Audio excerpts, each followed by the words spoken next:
Do you ever feel there's a gap between who God says you are and how you actually live your life? Have you wondered how to live who you are in Christ in a practical way? In this video, we're going to break down just that, how to live your identity in Christ, practically and biblically, so that you're not just hearing the word, but you're walking in it. Welcome back to the channel. If you're new here, I'm Christine, and I help believers who are feeling stuck, dry, or distant in their Christian faith to know God, grow in faith, and find freedom in Christ. In our last video, as part of our series on who we are in Christ, we explored Ephesians chapter 1, verses 3 through 14. And we uncovered more of who we are in Christ. It's an amazing treasure trove, isn't it? And we haven't even covered it all. But today our focus is on how we can live out that reality in our daily lives. We'll discover the 3 keys that Paul gives us in Ephesians chapter 4, verses 22 through 24. And be sure to stay till the end for the practical examples of how to use these 3 keys. We'll begin with Ephesians 4:1.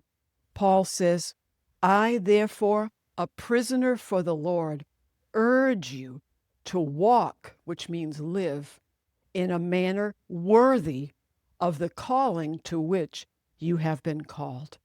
We have been so blessed with what God has given us, and He has given us a call. The call for all of us is to grow into the image of Christ so that people can see us. They've seen a little bit of who Jesus is. We represent Him in the world. When we received Christ as our Lord and Savior, we became righteous. We were made righteous, declared righteous by God, holy and blameless before Him. It's who we are. It's our position. It's our standing. It's how God sees us. We're not trying to become this person. We already are this person. But now we are called to grow into who we are in Christ. What does that mean?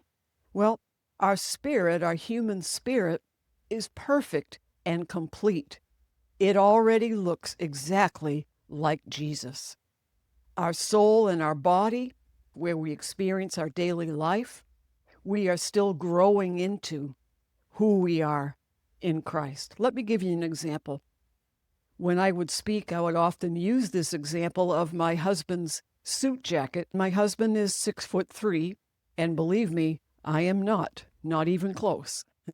So I would put on that suit jacket, and it looked really foolish, right?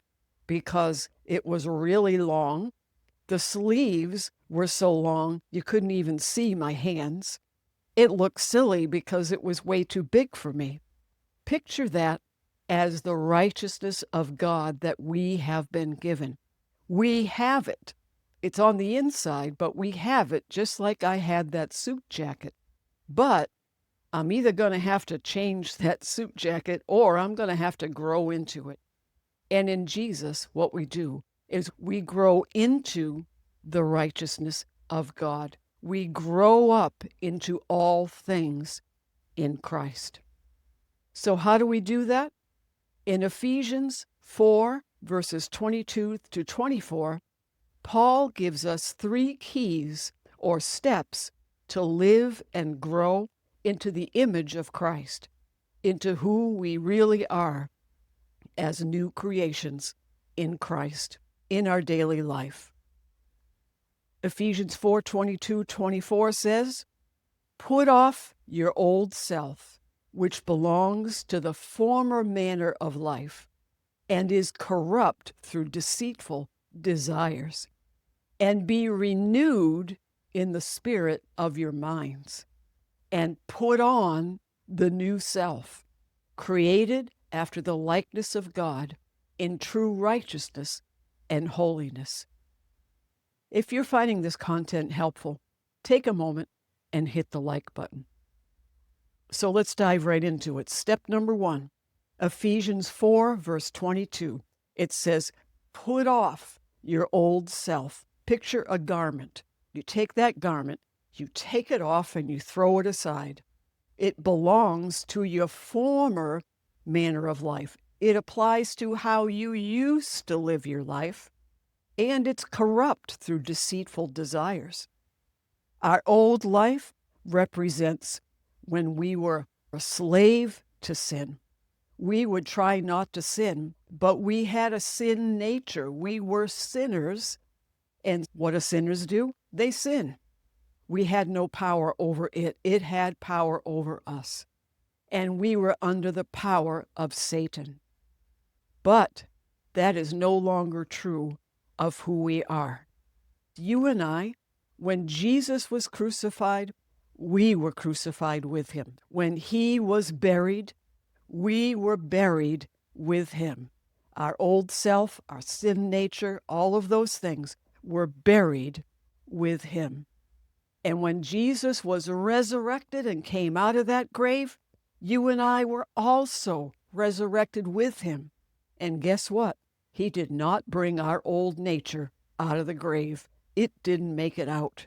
The only thing that made it out is your new nature in Christ. We have been raised up with Christ to live in newness of life, not by the old religious way of trying and striving and performing to try to be a good Christian. No. This newness of life, we are raised to live it by his resurrection power, because Christ and the Spirit of Christ dwells in us, including his resurrection power. So now, you and I are not sinners. We are saints, and we are learning how to live into being a saint. Step number 2, Ephesians 4:23 tells us, be renewed in the spirit of your mind.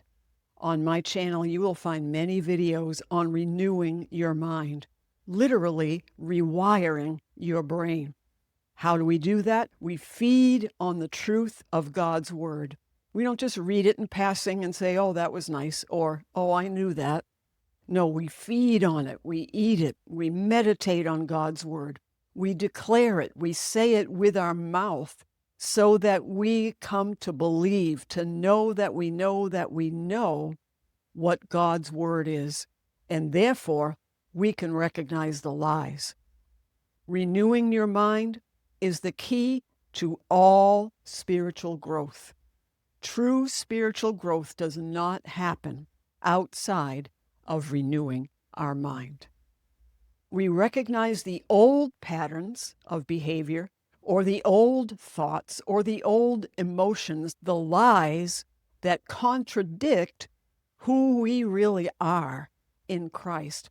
And we align ourselves with the truth of God's word. And then step number 3, Ephesians chapter 4, verse 24.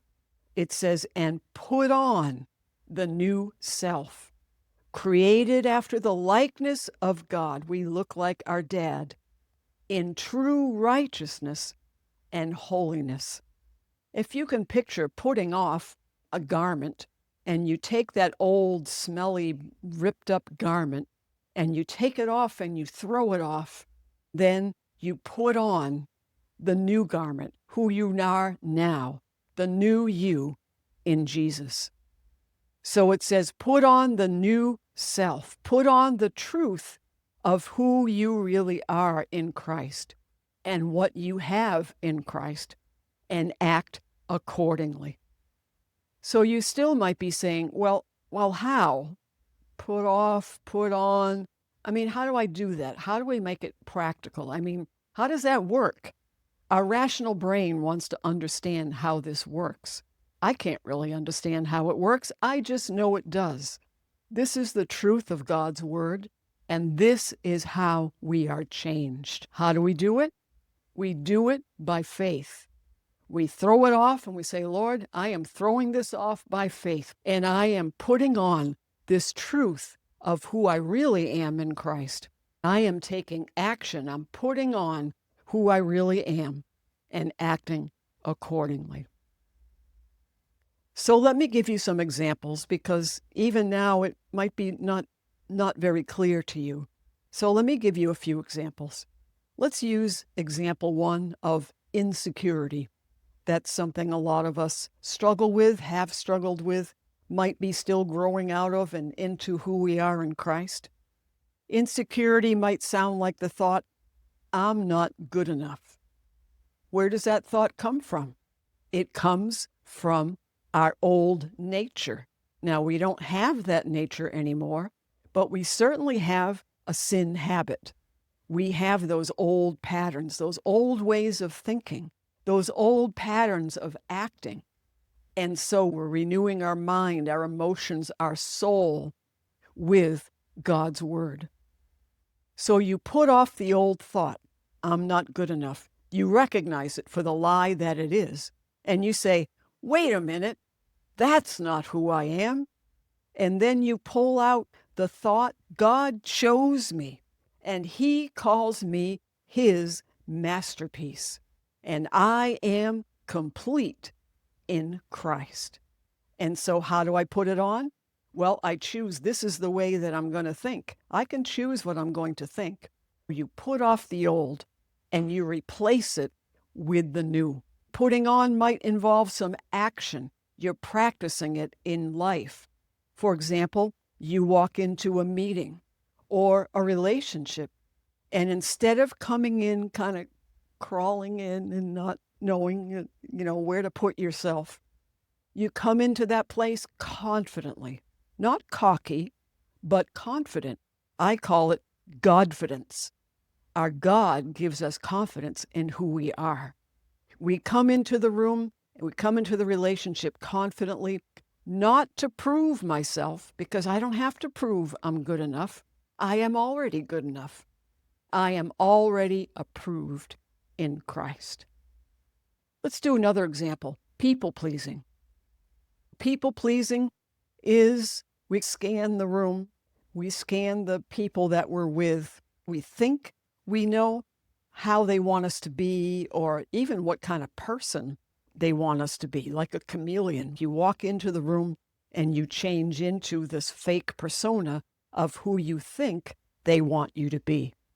The lie that goes with that is, I need their approval to feel good about myself. That is a lie.